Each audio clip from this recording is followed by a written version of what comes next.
So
Monday Sales CRM is hands down the best CRM I've ever used. Since using Monday Sales CRM,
Hey everyone, thank you so much for joining. We'll be getting started shortly. Just give me a few minutes to log on via Zoom.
you're just logging on, I want to thank you and welcome.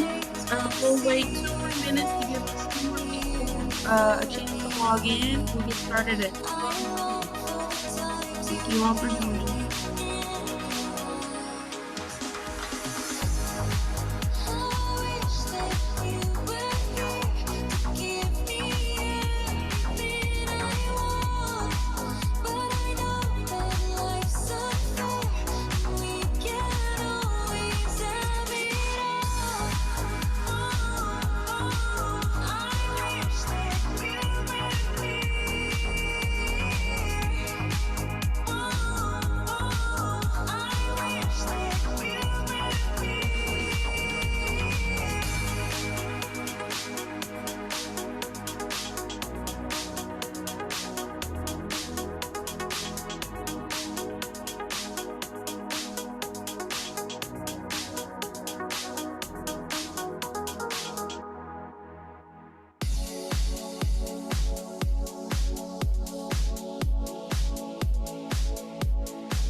All right, thank you all for joining today. We have a great training for you all with one of our core leaders, Ms. Jackie Curry. And today she's going to be discussing the buyer's advantage, how to create a winning buyer packet for your future clients. So without further ado, I'm going to go ahead and turn it over to Ms. Jackie. Let me know if there's anything you need me to help you with. You do have sharing capabilities, and you have the floor, ma'am. Well, thank you. First of all, I would like to welcome everyone on the Zoom today. How many of you enjoyed going on vacation right before we got to go on the Zoom today? Because those flyers was beautiful. Nobody enjoyed the vacation but myself? Yes. Thanks, Shay, for taking me on vacation. All righty. My pleasure. All righty. So I'm going to all the slides I've made first today. So before I start my presentation, I'm going to introduce myself again. Of course, I'm a part of the leadership with Brooks and Davis. I'm on the 5-star team, and I also have my own team called the J team. Most of my trainings, I'm telling you now, if you have a mentor or you rely on your broker, you can go to them for further questions or further instructions. But I like to be detailed when I'm teaching my Zoom trainings for my team. So if I go a little bit into detail, I want to apologize to that up front, but I also like to make real estate fun, and I like to make learning fun. So with that being said, I'm going to start. We're going to have questions and answers on the end. Also, I'm going to share with you some pamphlets. If you would like copies of those on the end, just let Shay or myself know. All righty. Let me start my slideshow. And y'all, my computer has a mind of its own, so I apologize in advance.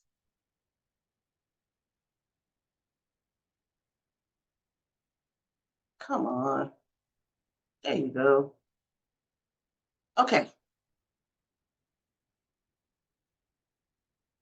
I'll put it down here. Okay, so let's get started here.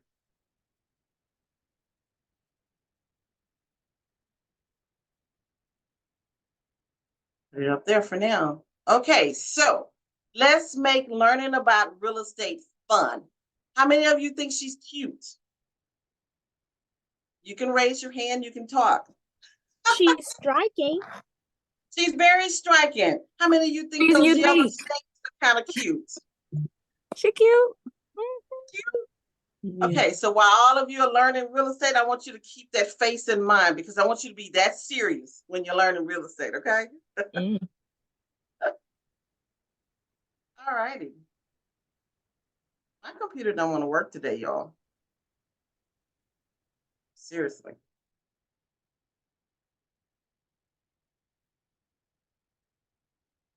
All right, so let's go into our introduction. Buyers and seller agents have similar goals to get their clients the best deal and to close the home sale, but their responsibility through the process are very different. When it comes to selling your house, it may seem like there's a lot of professionals involved. Each side of the transaction, for example, both the buyer and the seller, we have representation at every stage, and it could be difficult to keep the parties who they work for straight. So there are two professional functions at are very important to distinguish are the buyer's agent and the seller's agent. So today we're going to discuss the buyer's agent because 9 times out of 10, when you first get into real estate, we're going to get that buying deal first versus listing. I see someone has a, I don't know why this thing's going so slow today. Okay, so the most difference between the buyers and the seller's agents is that they represent opposite interests. The buyer's agent is responsible for making sure the buyer gets the best deal possible, and the seller's agent does the same for the seller. Sometimes the seller agent, also known as the listing agent, can also represent the buyer, but this is rare and illegal in some states. So what is this called? And I want you guys to know this is not just me talking, because I'm going to get to ask you questions throughout the process. So what is it called in the state of Texas when a brokers represent both sides?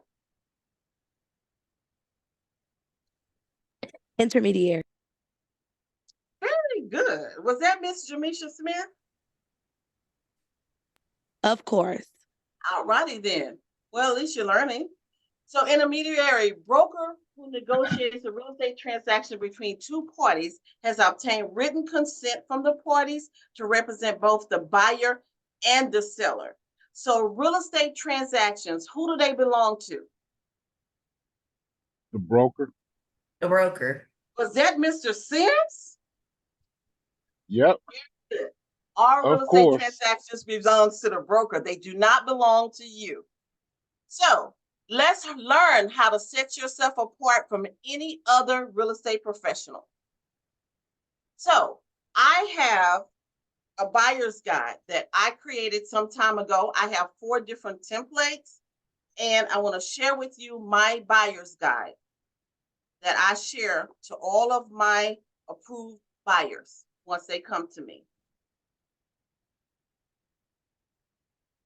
I should already have these open because my computer is like, I need coffee. Okay, so here's a buying home guide, step-by-step roadmap, including vocabulary and the complete process for closing and buying on a home. So the first thing you need to let your clients know is that it's all about them. It's not about us, it's about them. And we need to make this a very enlightening experience for them. Purchasing a home is a huge process for most individuals. So I made my guide around satisfying our buyers in this, their needs, their dreams, their concerns, their questions. This whole guide is about if I was buying a home, what would my concerns be? What would some of my questions be? So I took the time to critique this, and it's almost 18 pages long, but it satisfied every section of a buyer's guide for when they have or getting approved to buy a home. So the focus is on your complete satisfaction. In fact, I work to get the job done so well, you will want to tell your friends and associates about me. Maybe that's why more than 50% of my business come from repeat customers and referrals. So when you are making your buyer's guide about you being a professional, start with something as simple as this. Again, like I said, I have 4 templates that I can share with you that keeps your clients coming back looking for you. So good service speaks for itself. I'm looking forward to the opportunity to earn your referrals too. That is my opening statement to all of the buyers that come to me, and they send their friends, their families, etc. repeatedly.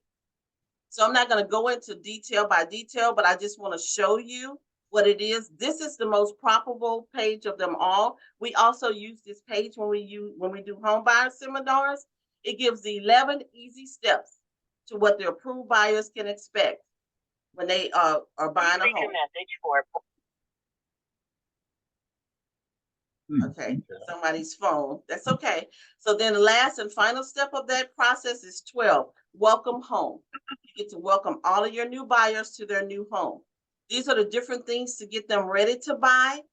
And when I give them this and they go to a lender, or if they already went to a lender, they all come back and tell me and thank me for giving them this document, because they had time to get all of this stuff ready to take to a lender to get them verified.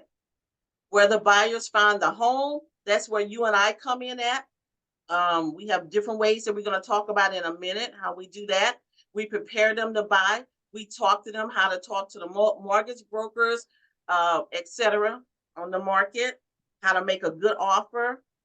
But I just want to show you all of this before we go to the slides again. And again, if you want a copy of a buyer's guide to make it your own, I have 4 different templates. You can put into the chat that you want a copy, and or you can just let Shay or myself know.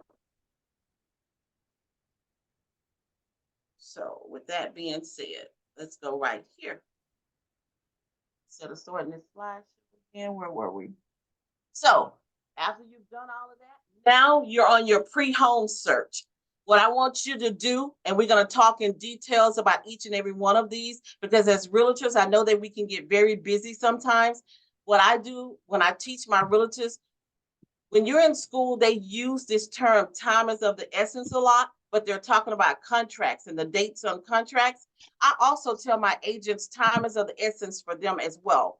Returning phone calls, returning emails, etc. Because you can lose a client or you can lose a good buyer just because it took you 48 hours to return their call. So they feel like, well, you wasn't interested, so they went ahead and went with another realtor. We get a lot of that in our business. So again, being very prompt to when a buyer reach out to you is the key to your success in your business. So what we're going to do is we're going to schedule the time to meet with the buyer. Okay. We're going to prepare the buyer's guide and presentation based around what that buyer's needs are. Every buyer needs may be a little bit different, but the ultimate goal is to purchase a home. So meet buyers and discuss their goals. This is the most important. I want you guys to tell me, why did I say that?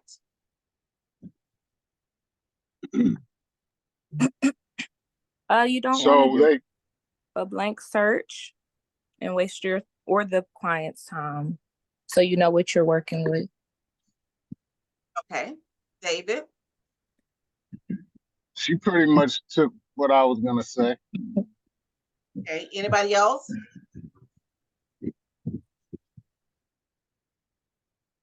Okay, it's very important to meet the clients and discuss what their goals are, because if a client comes to you and say, I want to buy a home, and they don't give you any specifics, you can start looking anywhere. You can start sending them anything without knowing whether or not they are approved for that dollar amount, whether they want 2 bedrooms or 4 bedrooms, whether they need 2 bedrooms or 3 baths. That's why it's very important to sit down and get the details from your client.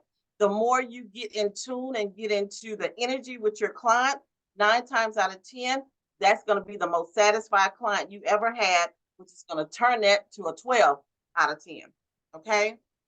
Explain what you do as a realtor when representing a buyer. Don't just say I'm a realtor. Tell them why you are the realtor of their choice. Go into details about you as being a realtor that sets you apart from any other realtor. The new thing that I need for you guys to prepare for is that buyer's representation agreement, which we're going to do that in another training to go into details how you fill that out. But while you're going over that buyer's representations, ring your own bell. Now's the perfect opportunity for you to ring your bell and tell that buyer why they should use you versus Margaret or Aspen or Jamisha. We're all in the same line of business, okay? So also on your pre-home search, I want you to be able to discuss earnest money deposits with your client. So everybody on this line has had the same training. What percentage is for earnest money?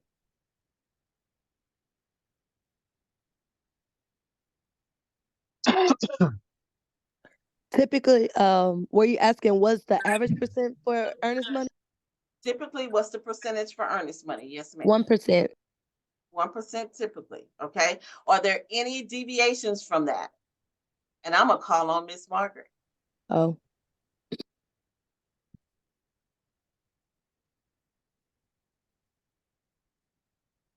Margaret, are you there? Okay. Yes, there can be a deviation from earnest money. When in doubt, look at the MLS, because I call the MLS our Bible. It will give you, if you have a great listing agent, they will list in there differences of what they client want. I even recently went into a contract where the seller was wanting 2% down for earnest money because he said that that would alleviate all the people that wasn't serious enough about buying his home.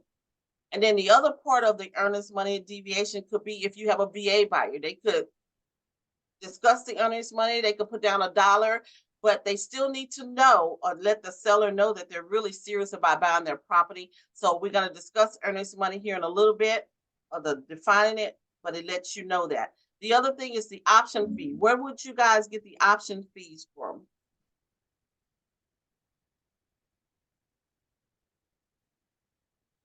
Jamisha. so it's Miss typically Jackie, can you ask that question again?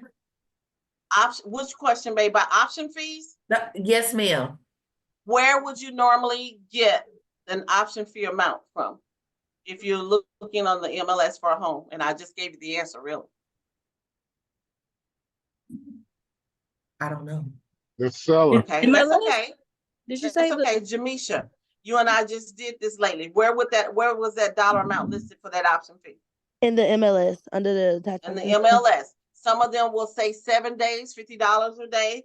Some will say 10 days, $25 a day. If they don't specify, they typically do 150 to 250, depends on the value of the home, which we're gonna do a training on that as well too, from asking guys. Okay, so right here, earnest money, a deposit made to the seller that represents a buyer's good faith to purchase such as the acquisition of a home. That's just defining what earnest money is for those who don't know. Option fee, money paid by a buyer to a seller for the option to terminate a real estate contract if need be. I call this insurance. I'm sorry, was there a question on the line? Okay, so with those two things, and I moved it really fast, who are these monies paid to? Who are the option fee and the earnest money paid to? title The company? seller. The seller. Okay, Aspen, would you say, babe? I didn't say anything yet. I was Title gonna, company. yeah, that's what I was gonna say. Yep. I hear an answer, but I can't see who that was. I'm sorry. It was me, Margaret. That's Title Oh, Margaret. very good, Margaret. Those two things are paid to the title company. The title company will disperse the option fee to the seller, and they will keep the earnest money on file. However, both of them are credited to your buyer at the closing table. That is correct. So what the other thing we do is we send homes within the buyer's criteria. That will set you apart from any other realtor. Believe it or not, we still meet a lot of clients that go, I fired my last realtor because she just wouldn't listen to me. She knows that I was approved for 250 and I told her I wanted a 3-bedroom, but she kept sending me stuff in the 400s and 3 bedrooms for. I mean, you have to really listen to what your clients' wants are. We're gonna all have a lot of needs, but in this case, it's what they want for their home. Okay. Schedule homes of their choosing, not yours. Not yours. Now, let's talk about the drip. Some realtors on this line believe in putting their clients on a drip. I personally don't. Here's the reason why I don't. because if I put my clients on a drip, they're going to send everything within that zip code, everything within that bedroom size. Whereas me, I like to personally open up every MLS and read what my clients would like based on the criteria that they told me. And that right there, I think will set you apart as any other realtor. And right now that is open on this table for discussion with the most advanced realtors. So Morgan, go ahead. I know you're gonna go there. Do you use the drip campaign at all? I don't use drip campaigns. Oh, very good. I don't. And again, the reason why I don't do that is to offer more personalized choosing of a home for my client. And as long as you have that type of mentality, guess what? You just set yourself apart as a real estate professional from any other real estate professional. So let's talk about this home search. I want you to schedule and organize all showings. And with that being said, there's different ways that you can schedule. All of them will be through the MLS. Some of them will say showtime. Some of them will say showing smart. Some of them will say open door. And then there's a couple more out there. You need to be versed enough to know how to go on the MLS to schedule that showing for your client. And you need to know which app to go to in order to schedule that home.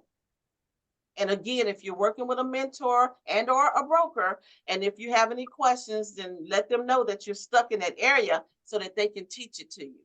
Because again, that MLS is the realtor's Bible, and it's going to get you everywhere you need to go and tell you everything you need to know about a home.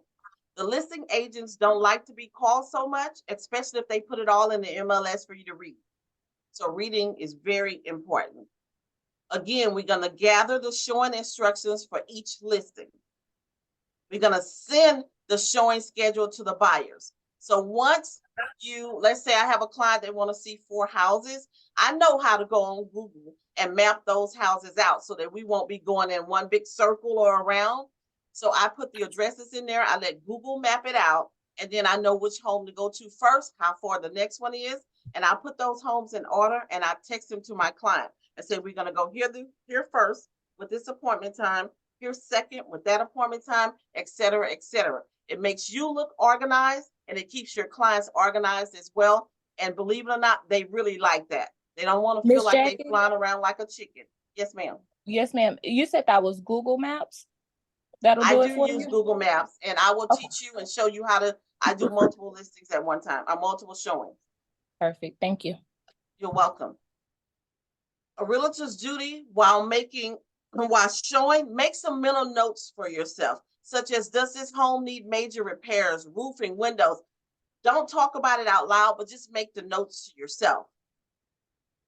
Gather the buyer feedback after each showing and update buyers when new homes meet their criteria come on the market. This is where I actually was talking about the drip campaign, but I talked about it earlier.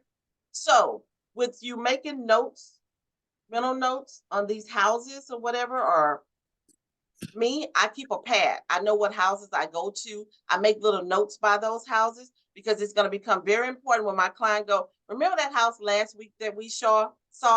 You as a professional realtor need to be able to recall that home, and you need to be able to tell them what it was that, or whatever questions they're asking you, because they're relying on you as a professional to help them through this home buying process. So I know that I may talk really fast or I go fast, or are there any questions right now before we go on? No? Okay. Wait, Ms. Let's Jackie, before you continue, can you send your copy of the buyer's packet to the Brooks and Davis email, please? I will. And Thank I have some more other stuff that I'm going to introduce in case they want, then I send them all in a packet. Okay, sounds good. Thank Okay. you. So this is a big one right here. Guide buyers through their emotional journey. So why are we as professional realtors guiding the buyers through the journey? Because we the professional and we should be able to, how can I put it? Like they may think one thing, which is not correct in the buying process. So we just got to steer them the right way so they not get off track. Okay, I'll accept that. Anybody else? We have to guide them through the transaction, because if we don't, then it's a good chance that the deal will, not, you won't get to the table, you won't get to the closing table. It will bust. Anybody else? Okay, I'm gonna pick on Jamisha, not only because I think she's cute, but because she's going through this now. The key word I put on here is emotional journey. Y'all, our buyers are a mess when they are buying their first home. They're scared. They have people in their ear trying to tell them, are you sure you making this? You want to do this? It's a big purchase. It's a lasting purchase. It's one of the largest purchases that most of them will make in their life. And they're very emotional. So for us as professionals, it's very important that we don't get on their emotional level, but we need to guide them through their emotional journey in order to get to the closing table. And so that's why I say I'm using Jamisha as an example, because I know her client that went through 4 or 5 different emotions but they still landed on purchasing this home. But as realtors, it really pulled out every training she had to get them past the inspection point to order the appraisal. So any other feedback on that piece? All right. So listen and learn while providing feedback after each housing transaction, whether it be a showing, going over available properties, et cetera, et cetera. It's very important that you get feedback as an agent after the showings. For example, if they say, well, you know what, I don't like this neighborhood, then it lets you know, don't schedule any more showings in that neighborhood. If they say they don't like the neighborhood, find out what they don't like about it, and maybe request another neighborhood or get an idea what other neighborhoods they would like to look in. But I'm telling you, as a professional, it's very important to keep your eyes open, your ears open, everything when it comes to the transaction of your buyer. Do your research. Offer information about the home or area before you ask, such as how many floors it has, how old is the roof, plumbing, what type, et cetera, et cetera, et cetera. If you are the best real estate profession, before you even send that house to that client, look and see if it's a seller's disclosure. If it is, read over that seller's disclosure so that you will know everything there is to know about that home. So if I call you and say, ooh, Aspen, I really like this house. What else can you tell me about it before we schedule? Aspen should be able to just say, let me pull it up for you and go over some things where it was built here. It has this many square footage. It's going to be the basic things until you get there to see that house. But most of your clients don't know how to read the MLS the way you do. They're going to still ask you, well, how many bedrooms does it have? What year was it built in? And yes, you can be a smart, adequate realtor and say, go read it for yourself. But you can also be a more informed realtor by just telling them the things that they're asking you. It gives you a better rapport with your client. Okay. So keep records of all the showings. You never know, again, when a buyer may ask you about a home from last week. What was the square footage? How many floors it had? You need to be able to say which house. If they say 1338 Humble Road, you need to go back to your notes and be able to answer all those questions. Okay. Update listing agents with buyer feedback. Don't be scared. You're a real estate professional. If a client tell you, this house smell like cat, okay, put it in a nice email to the listing agent. Sorry, my client declined on this home, stated it smelled like cat.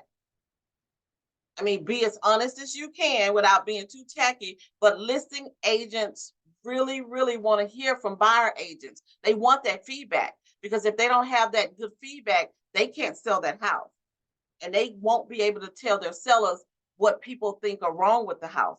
So feedback is very important. A lot of people think it's negative, but it can be a positive thing.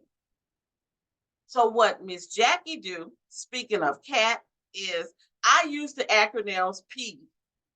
And I said that as a joke, but I'm serious. My acronyms are provide, explain, educate, and discuss. All four of these details are different for every house when it comes to my client. And I'm going to give you an example of that. P for provide. I should be expected to tell them what the utility costs for that home. Every time you Google a home and you look down to the bottom left, it gives you the estimated costs for that home for a year. Update the housing market data. Provide information on any update price drops or increases. I provide the sales contract when the buyers are ready to proceed with that home.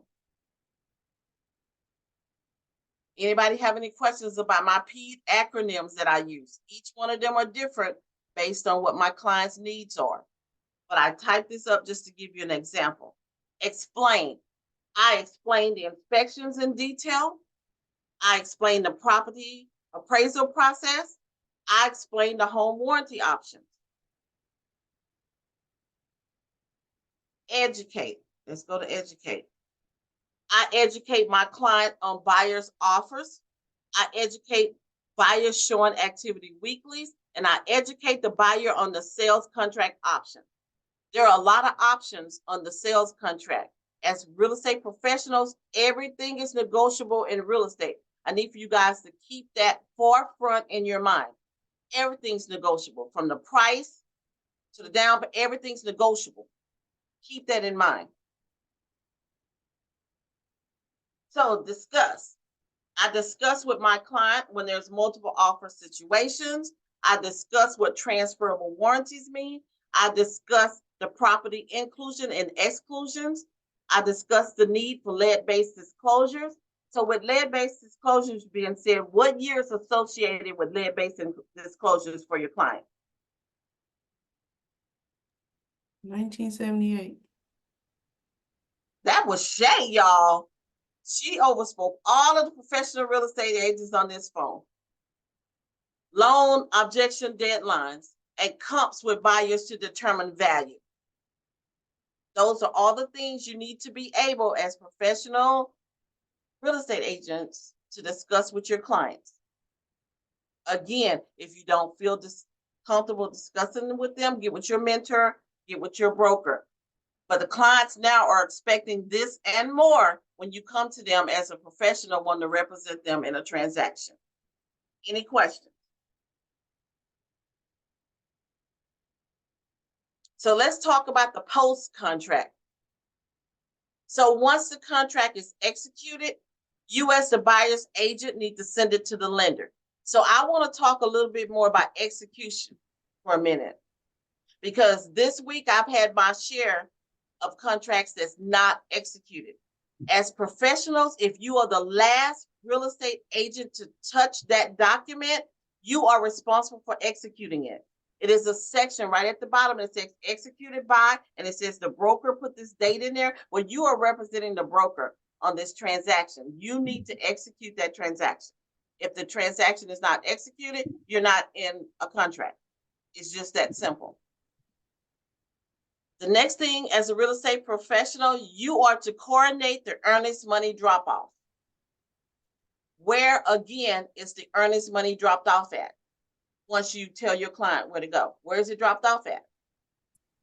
Title company. Okay, and where do you get that information from? If the buyer is not choosing the title company, where do they get that information from? Listing agent. Listing agent. And even when you're typing up your offer for that section, if it's not on the MLS already, you need to be reaching out to the listing agent to get their preferred title company for that particular home. Okay, so we're back to this seller's disclosure again. Preferably, you want to have this form before. However, it's not mandatory. Once the contract is executed, per the number of days you put on the contract for delivery, which I normally would put 7, you need to have conversations with the seller agent around obtaining a copy of the disclosure for your buyers. I have seen a lot of agents tell the buyers, oh, there's no seller's agent, so let's move to there's no seller's disclosure, so I don't know anything about this home. Let's just move to the next home. That's not the correct way to do that either. If your client really wants that home, go ahead and put an offer on that home. then put in on your contract the number of days you're going to give the seller to provide you with the seller's disclosure. And then move forward from there. But it's not a negative thing to where your client cannot buy that house because it does not have a seller's disclosure. So the next thing in line is the clock is ticking. Now it's your option period. So you really want to jump on obtaining an inspection on the home being purchased. However, it is your client's choice, but strongly recommend they obtain an inspection, even if it's on new builds. Okay. Again, let's talk about this inspection on a home because that seems to be the next big thing when your client is buying a home. Do we know what an inspection is for? And everybody unmute and let's talk about it. What's an inspection for? The To make major sure system, everything is working right in the house, nothing needs to be fixed. Not being sold in lemon, basically. Okay. Next person. the major systems, making sure the major systems of the home is in working order. We're talking plumbing, electrical, foundation, roofing, and it's one more. What's the other one? No, it's 5 points. All right, anybody else? Okay, so now I'm gonna move on to the next thing. You, as a real estate professional, should be able to read an inspection report. If you're working with a mentor, get with your mentor. If not, get with your broker. We've had numerous of inspectors come out and show us how to read their inspections reports. And most of the time, danger items or items that needs to be addressed will usually be in red. But again, if you don't know how to read an inspection report, get with your mentor or get with your broker, or if all push to come to shove and you think it's a really big item, reach out to the inspector. Because the inspector, believe it or not, was hired by your buyer to discuss things that the home for which they are purchasing. Okay. So next, negotiations. This is a big one right here because most new real estate agents don't realize the power that they have for negotiating. When they say everything is negotiable in real estate, you as that agent, you get to negotiate the offers, you get to negotiate the inspections, you get to negotiate the appraisals, you get to negotiate all of that for your client. One professional to another, seller's agent versus buying agent, okay? Again, the price to offer on the home. Who determines this, you or your client? Client. The client. Okay, David, what was your answer, David? Oh, I was gonna say the client. Okay, somebody else said something else. It is your client's choice how much they offer on a home. Your job is to guide them, to offer your opinion, to show them values of the home, etc., which we're going to talk about in a second. But it's your client's choice. You don't ever want a client to come back and say, you told me to bid $300,000 for that. Now the home is only worth $250,000. Now they're asking me to pay the $50,000 difference. Okay, it happens. It really does. So again, as real estate professionals, please keep in mind that you can run a CMA, you can give your opinion all day long, but it's your client's choice the amount of money they want to offer on that home. Realtors' recommendation or suggestions, let's have the facts and the research to back up both. We want to negotiate any inspection request, and we want to negotiate any unsatisfactory appraisals. Again, do your research before you go back to your client and say, hey, bam, bam, bam. Just have your research ready. Okay.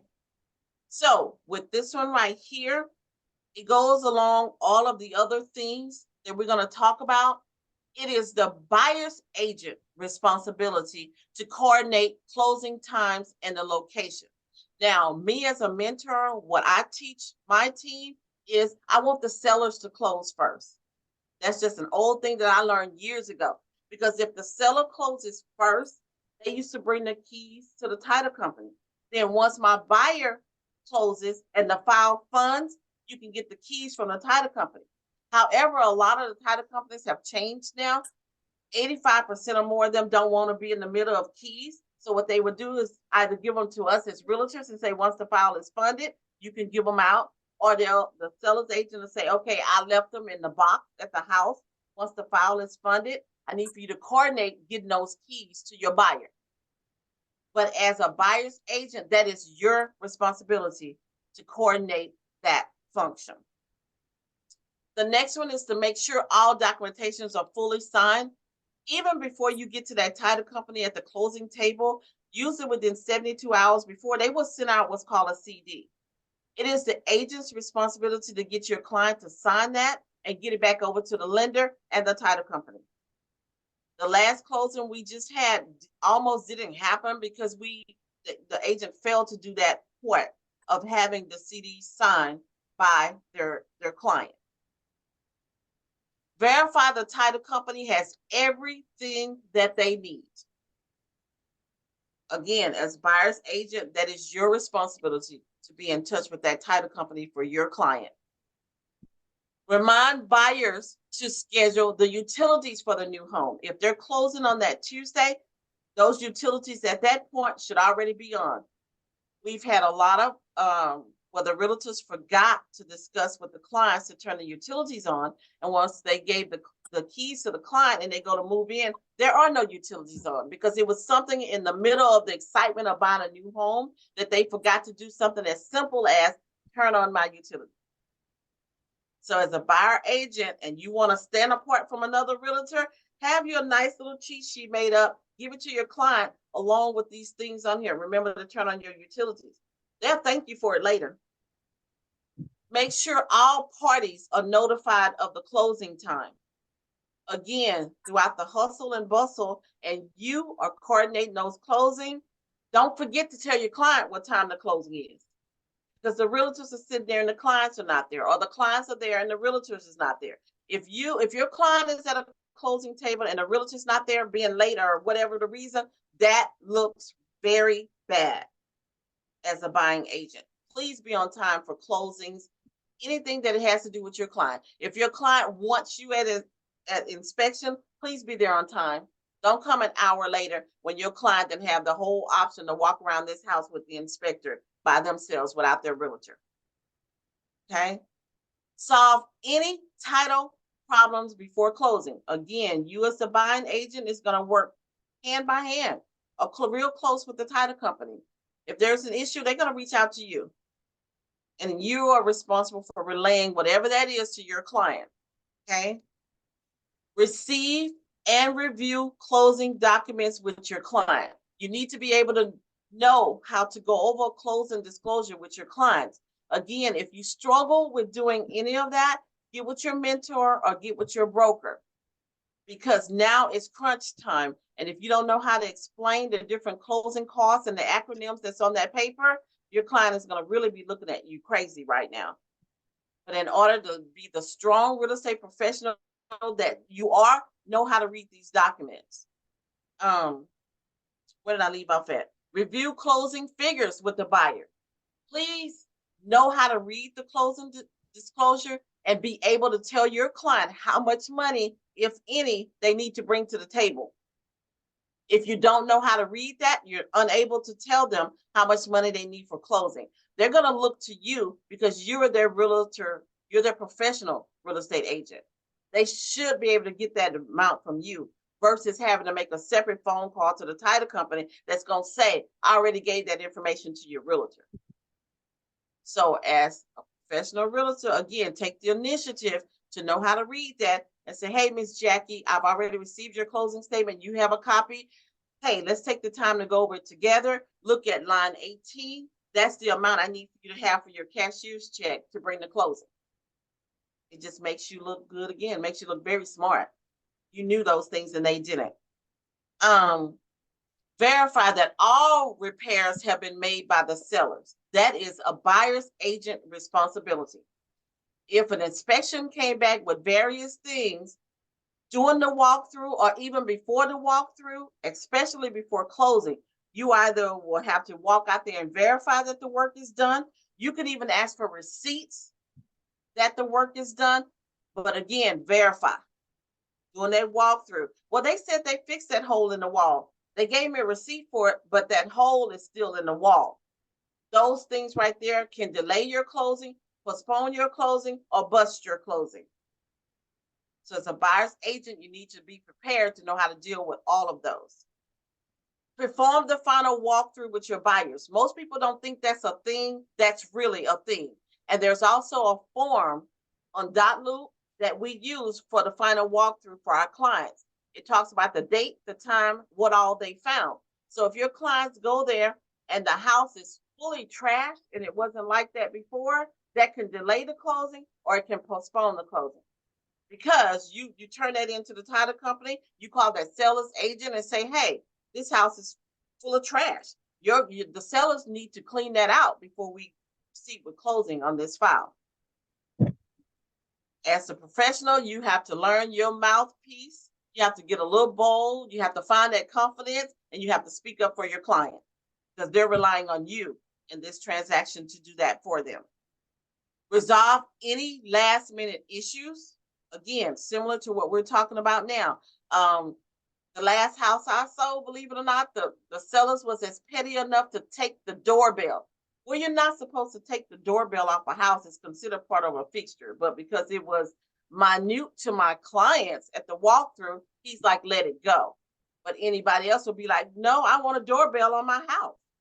So a closing could be something is that simple to stop it from going through on a walkthrough.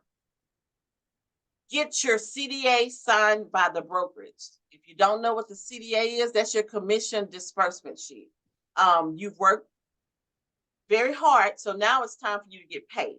So before the title company will issue any commissions, you have to have an approved CDA on file. Your broker would have to have that signed and sent over to the title company prior to your closing in order for you to get your commission check. Provide home warranty paperwork. If you have put in your contract as the buyer's agent that you want the seller to buy your client a home warranty on a resale home, the title company is going to ask you days ahead, what warranty company your client want to use. Well, at the closing table, they will have that document for you, and they're going to give it to you as the buying agent for you to give to your buyer and to explain what warranty service they have purchased. Even though it's laid out ABC on the paperwork, but it's our buyer's agent responsibility to do that. Give keys and accessory to the buyers. We talked about that earlier. Most of the time it's after funding.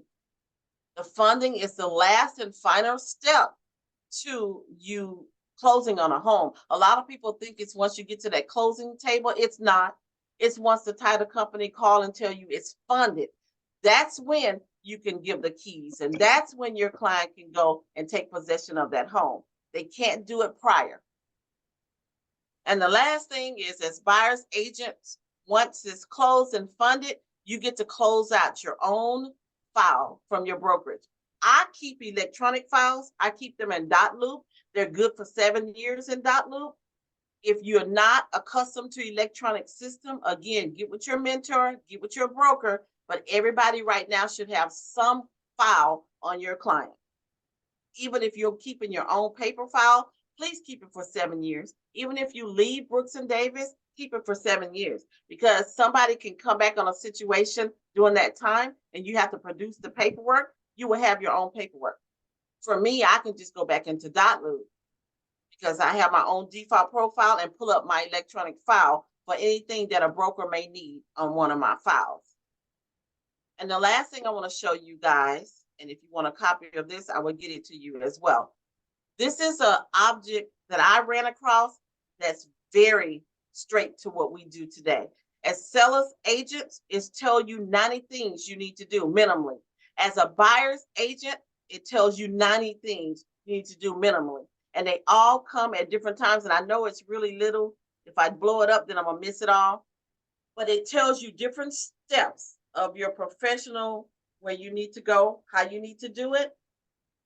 I share this with my agents as well, just as a guideline for if I miss something, then I'm gonna blow it back up for you, Shantae. But it tells you different steps during the home search project, what you need to do. Doing the pre-home search, what you need to do. Doing the post-contract, all the stuff you need to do. And if you was to just make you different checklists from things like this, or get the checklist from your mentor, you won't drop the ball doing any segment of your transaction. Okay, so let's see. Can we get a copy of that checklist? Of course. So as goals, the buyer agent wants to help their clients buy the best home for the best deal. As a buyer's agent, here are the people that you will most deal with, and then some. The seller's agent for sure, the inspector, the title company, and the lender. These are the 4 other professionals that you would do a lot of work with doing your buyer's transaction.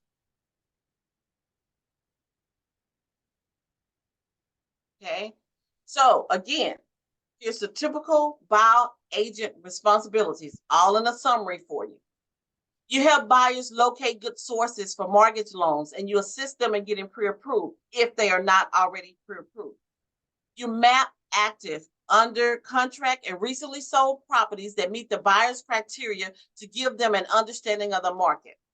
The idea is to show buyers in the neighborhood these properties are located and how fast they sell so that they're not caught off guard when they make an offer. So what system is used for us mostly when we go to pull or present those homes to our clients? What system do we as licensed agents use?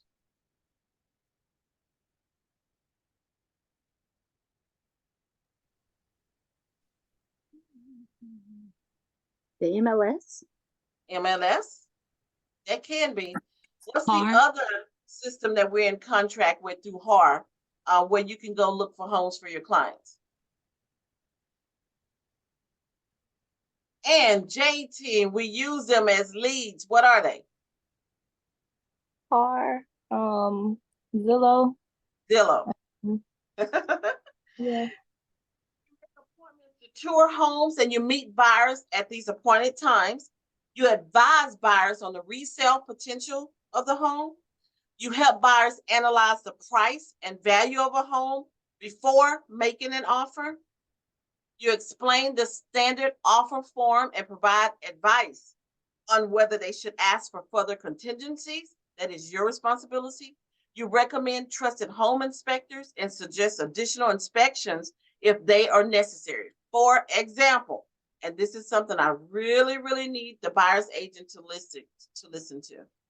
Additional tests recommended by an inspection report. If it says that you need radon, lead test, molding, or a video scope of a sewer, are we all professionals in that area? No. No. But it's our responsibility. If the client want to get all of these additional tests, we should at least be able to refer someone to them. So keep your Rolodex up to date on all of this stuff. And if you don't know somebody to test for radon, start with your team. Start with your own brokerage. 9 times out of 10, somebody has had a radon test done, and you don't have to reinvent the wheel. Just ask your brokerage, and they should have all the answers for you. Attend inspection and appraisal tour and assist interpreting results and negotiating inspection issues. Assist in reading necessary documents like the HOA agreement, the title commitments, etc. As a brokerage, we offer trainings on all those things to teach real estate agents how to be able to read those documents. Assist in coordinated communication between the lender, the title officer, the seller, and buyer so that there are no surprises at the closing table. If you are one of those professional real estate agents that's on top of it, there should be no surprises, period, throughout your whole transaction, unless something comes back on the appraisal or the inspection. Other than that, you should be on top of all the paperwork as a realtor. Monitor loan commitments and ensure the buyer doesn't do anything like make a large purchase right before closing that could endanger their funding. I have what's called the 10 Commandments. When purchasing a home, I tell my clients don't buy anything, not even a peppermint, if it can throw off your DTI. Do everybody online know what DTI means? Debt to income? Debt to income. If a peppermint can throw off their debt to income, please don't buy that. Don't do any major purchases. I had a client that went about $5,000 worth of furniture. Well, guess what? Now you have new furniture, but you don't have a home to put it in. So you have to be able to have those type of conversations with your client. Assist with closing process by making sure the buyer has correct documents and understand what they say. Ensure the correct signatures are in the right place. Very important.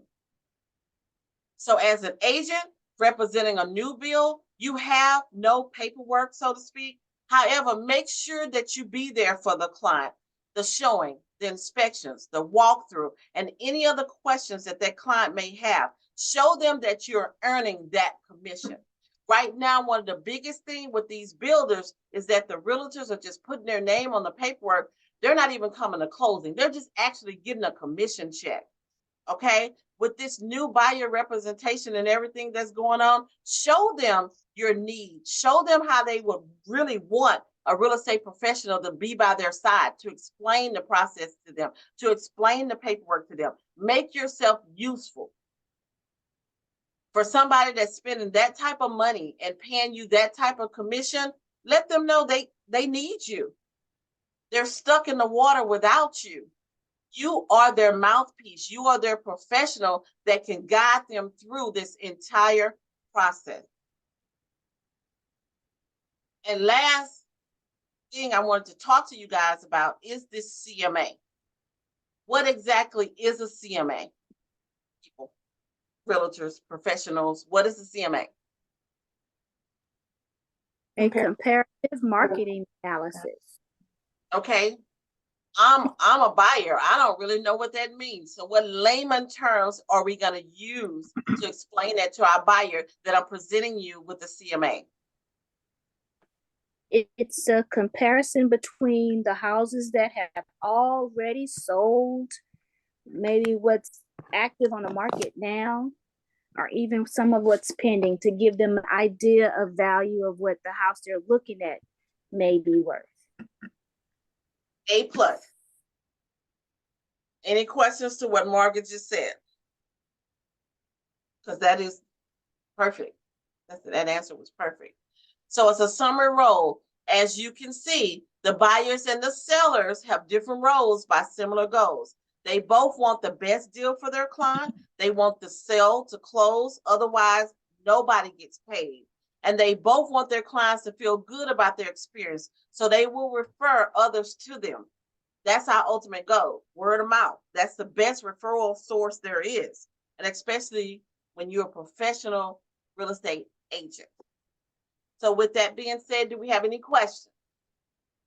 I am going to share with you 4 templates I think I have to make your own buyer's guide. However, you can get them off Etsy. You can Google Etsy. You can make your own through, what did I make that through? Canva, or you can order it. So you have a different things for your own buyer guide, but make it yours. Make it to where you can easily explain it, and you can read it easy to your clients if they have any questions about it. And I'm going to also share with you the 90 minimal things that you must do as a buyer's professional agent. And 90 is minimal. So right now we have the floor open for all questions, suggestions, or comments.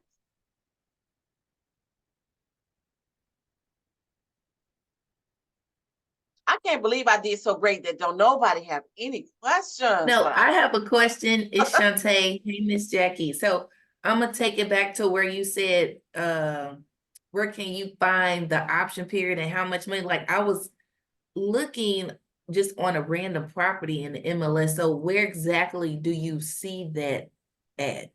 It's usually under agent remarks. Agent remarks. Okay. So I'm gonna send you several examples when we get off the phone. I mean, when we get off the Zoom to show you how to read it and what they look like, because I have several of them.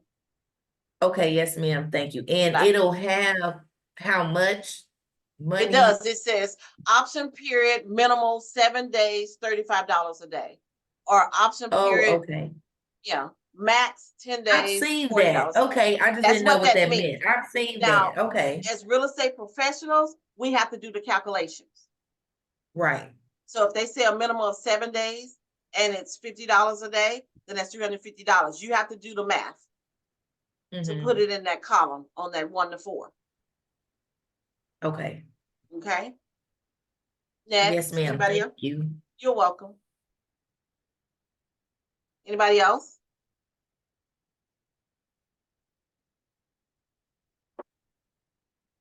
Well, Shay, are you there? Miss Jackie? Yes. Okay, so could you explain the earnest money and option period money again? Because did you mention that the both would be credited back to the buyer at closing? They are. Have you Okay. seen the close? Have you seen a closing statement and see how it reads? That's why I say it's very important for us to know So how the they read. buyer, I mean the seller would get the money in the event that the buyer decides they don't want to move forward with the transaction. Okay, they get, if they decide that they don't want to move forward with the transaction, they will get the earnest money back. They will not get the option period back. Again, the option period is something simple as what I call insurance. It's ensuring that this amount of days that I paid you, I'm determining whether or not I'm going to purchase your property or not. Once my option period is up, then it's written, or it's an unwritten thing that I'm going to purchase that property because they already have the offer, so to speak. And so let's say we did $250 for 5 days. That $250 will be credited back to the buyer. For which time? At the closing table, or At if they closing. decide they don't want to buy? At closing, closing. Everything, even their inspection fees are credited back to them at the table. Okay. Yep. So to piggyback on that real quick, when you say credited back, is it going toward their future mortgage payments, or are they getting that? No, ma'am. No, ma'am. It's a credit. On the closing statement, you have the left side is usually for the buyer's credit, and the right side is usually for the seller's credit, right? So the credits and the negatives kind of off balance each other. Whereas your buyer, you're gonna get a credit for mostly everything that you've done. If you paid your down payment, it's on the credit side. If you put your earnest money, it's on the credit side. You paid your appraisal and your inspection fee, you get a credit. It's just a credit on paper towards everything that you need to bring to closing. So if you start with 25 and you paid 20 in the middle, you need to bring the 5 on there. You just have to look at a closing statement and know how to read it. And I didn't put one in here. Maybe doing a financial training or something, or when I do the seller's net, I'll bring a closing statement to show you guys how to read it and to understand the credits. Okay, thank you. Yes, ma'am.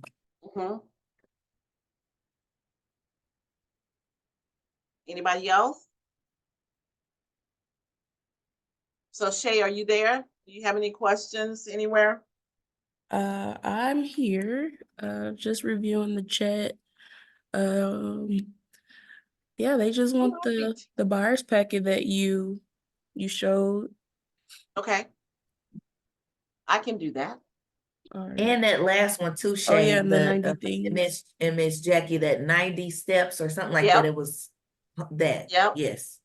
That's really good to have. I was sitting there, and again, you guys could, get with your mentor, get with your broker, make it yours. But I mean, as long as you follow that, you won't miss a step. Okay. I'll get all those things to Shay, and she will get them emailed out to everyone. Yes, ma'am. Well, thank you so much, Miss Jackie, for doing this. Thank you. Welcome, Miss Margaret. So if there are no other questions, we're gonna go ahead and leave the Zoom. You guys got 45 minutes to go eat and play. Thank you, Miss Thank you, Jackie. Miss This was Jackie. awesome. I learned some stuff today. Yes, thank you. Good. All right, all of you guys be Thanks, Miss blessed. Jackie. All righty. Okay. Bye, Have Mr. a good Davies. night. You too. Y'all have a great day. Bye-bye. Bye, Miss Shay. Bye-bye.